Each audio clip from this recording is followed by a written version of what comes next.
let the one who has no sin, let him cast the first stone. And from the oldest to the youngest, they all left, because none felt within themselves good enough to cast the stone. Because he interpreted the entire story as a psychological story. That if you lust after a person, well, the act has already been committed. You may restrain the impulse, but he tells you that isn't good enough. But then who on the earth could stand before me and tell me he's never had the impulse? Unless he was castrated at the time he was born, and then he doesn't even know, so he could restrain nothing. He has nothing to restrain.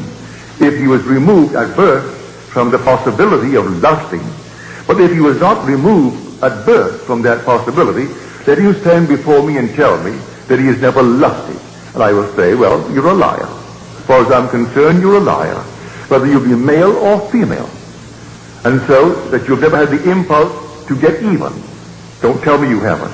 Don't tell me you haven't had the impulse and still are capable of the impulse to hurt if someone should hurt the one you love more than you love your own self. And yet, you are pure in heart the day you see David. For the minute you see him, you know the whole vast world has collapsed as far as you're concerned. The whole thing has collapsed. And now you no longer can turn to this, that, and the other and blame it or praise it for anything that's happening in your world. You are simply within yourself. You are God himself. You are the God, creating good, bad, and indifferent in your world. A friend of mine in the audience tonight, he said, I had this vivid dream. My wife and I, and here we are, and the world is coming to an end. The whole thing is coming to an end.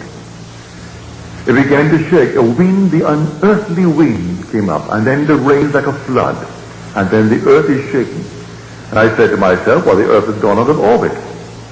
I wasn't afraid of death, and my wife, she wasn't afraid of death.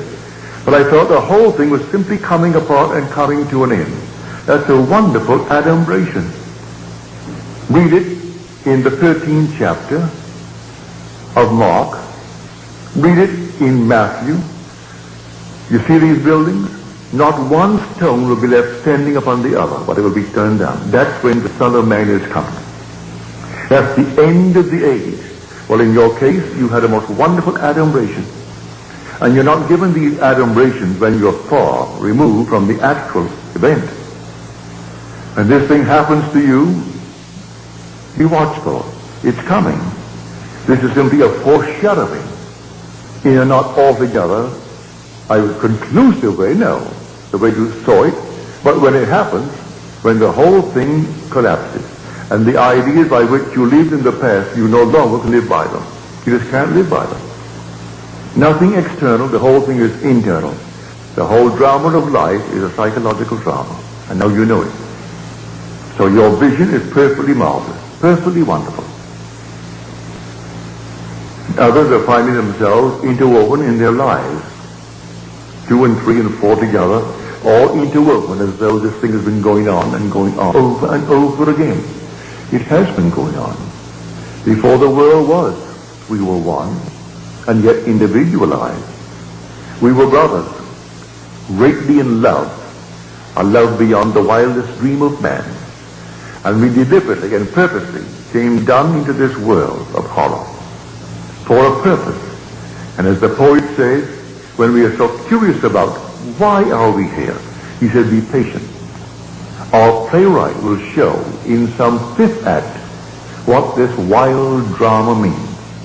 So here we have it in 4 acts, like the 4 corners of the universe. Wait, be patient. In some 5th act, he's going to show what the wild drama means. And it will be beyond the wildest dream of man, the glory that comes out of the horror through which we go here. We must pass through it.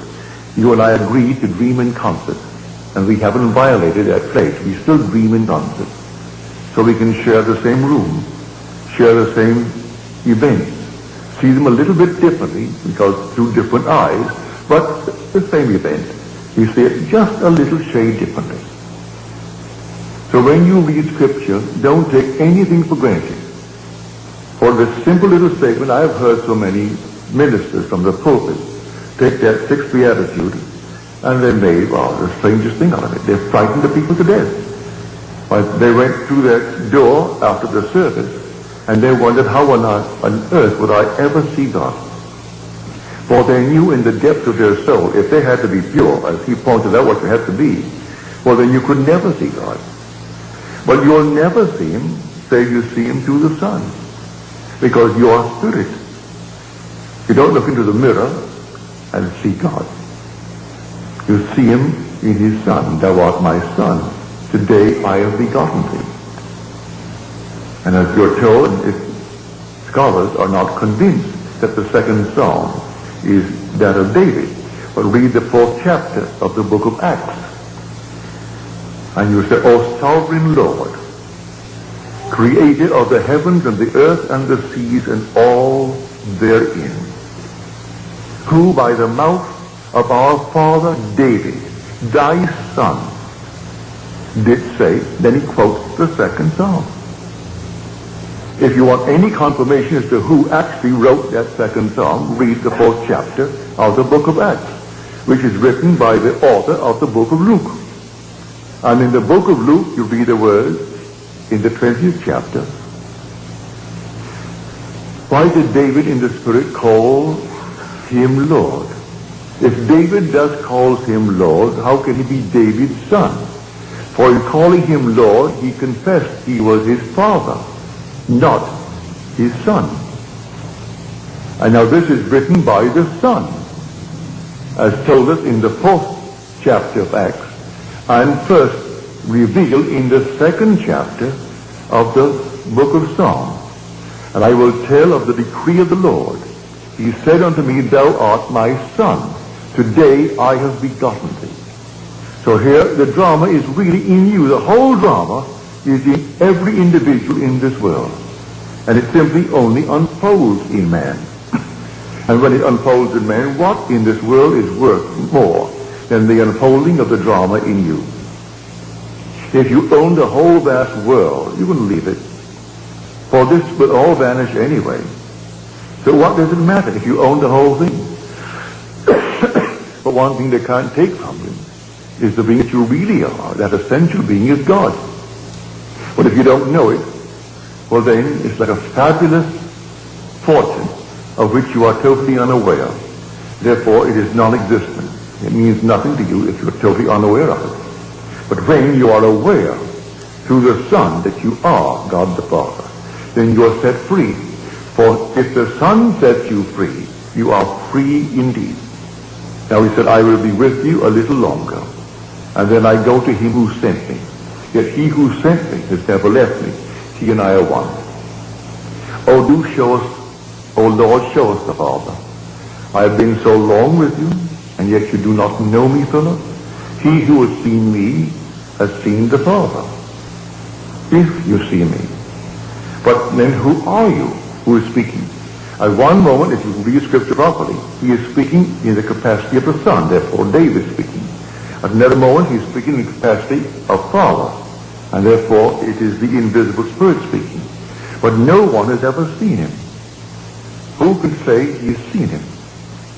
Until you see him in spirit, you can't see him here. All these are masks. So what on earth could ever look like him? No. You will know exactly who you are when you see David. Because the Father and the Son are one. And you will actually see in David what you, matured, must be. And then I know it's the same face into whose body I was incorporated, for he is the image, matured image of David. And so when he embraced me and we became one body, one spirit, and then I was sent into the world.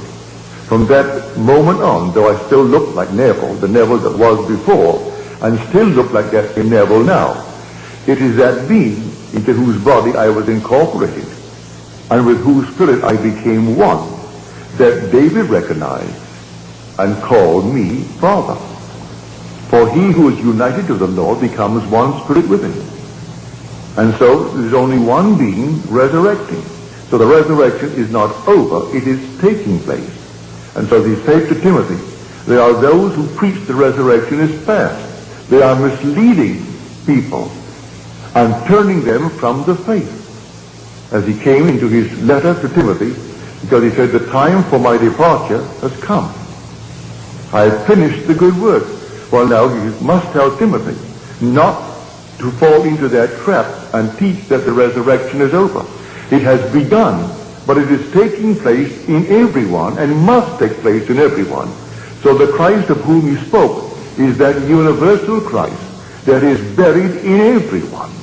And in everyone, but individually, he must rise. And the same pattern foretold in Scripture by which he rose must take place in man.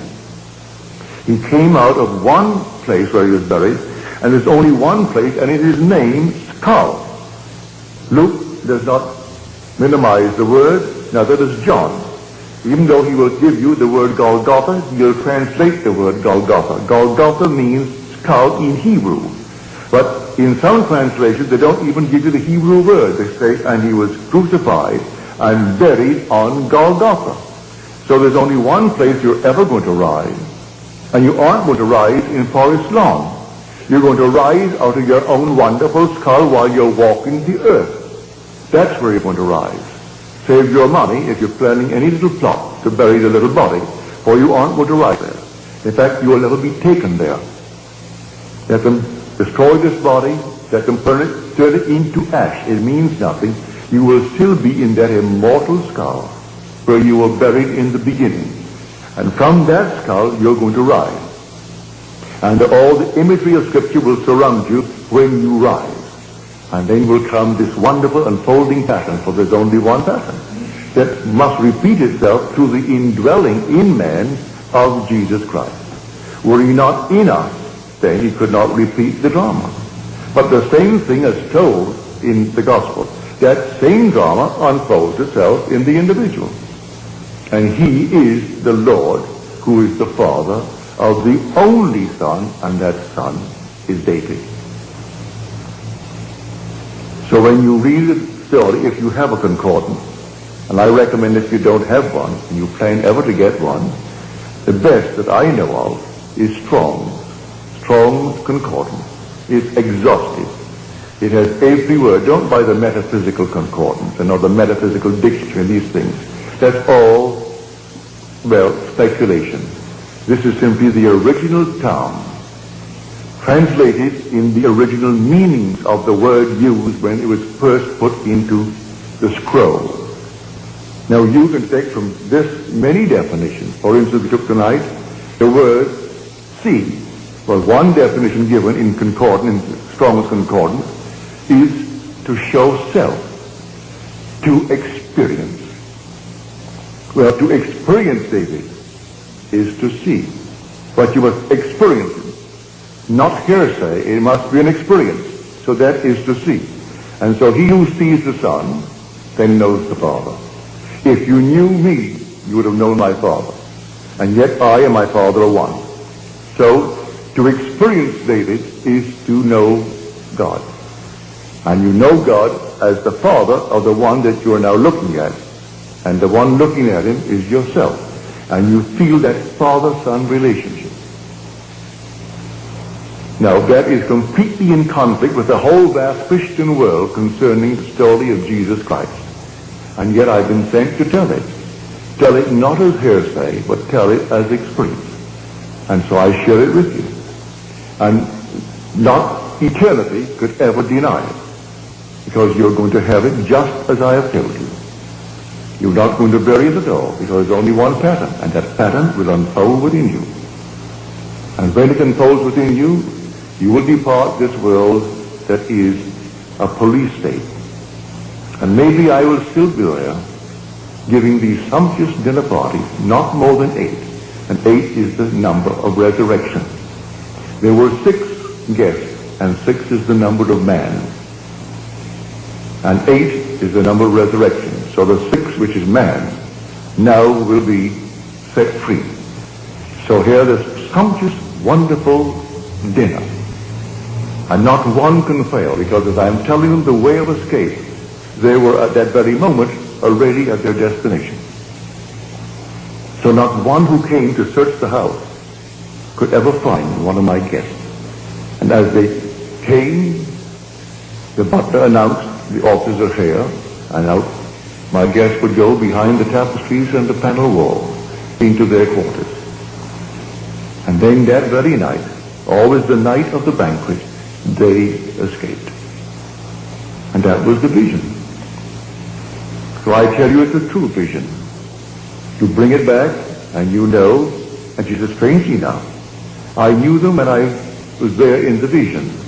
But on waking, you were the only one that I really knew.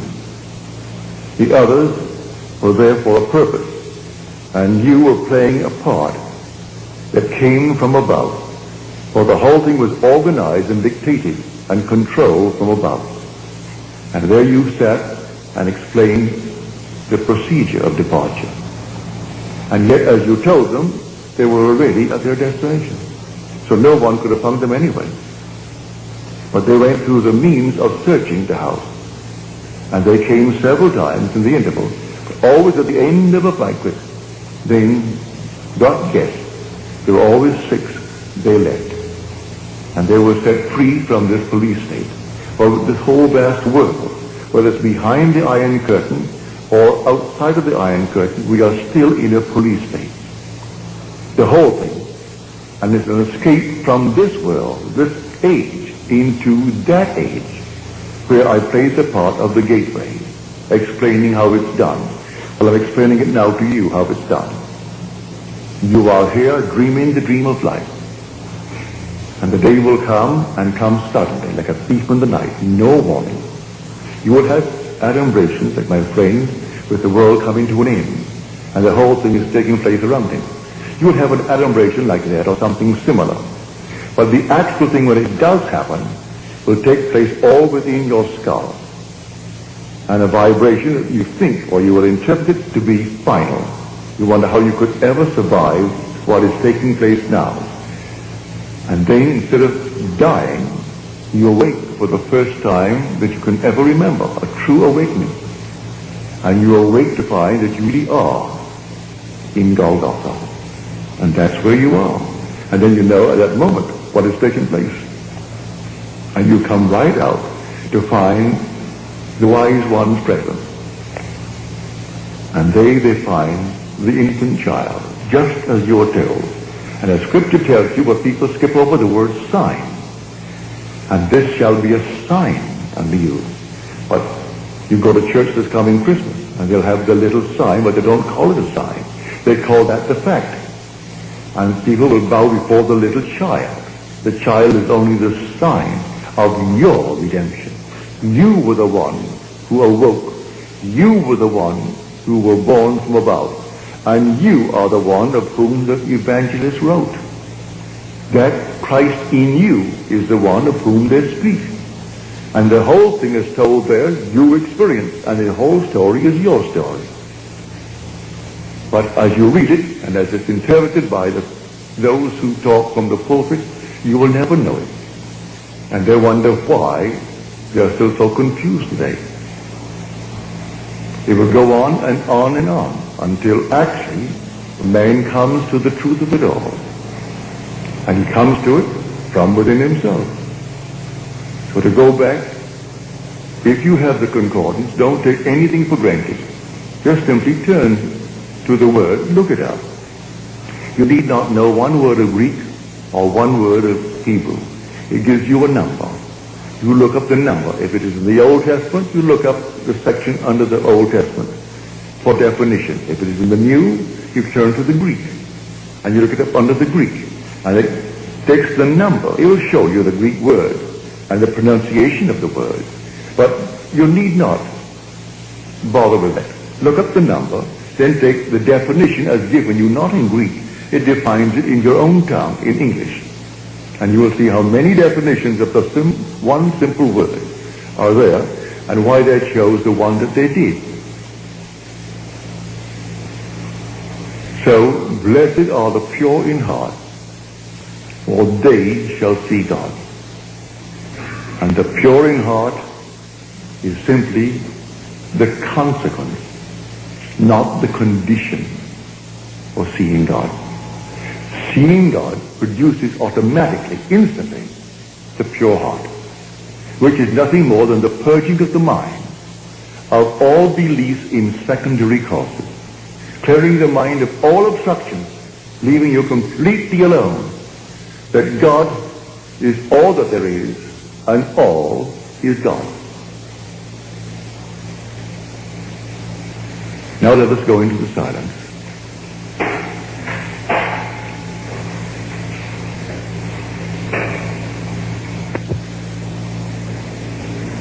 Another friend who was here tonight, she said she heard a voice, didn't see anyone, saw nothing, just the voice.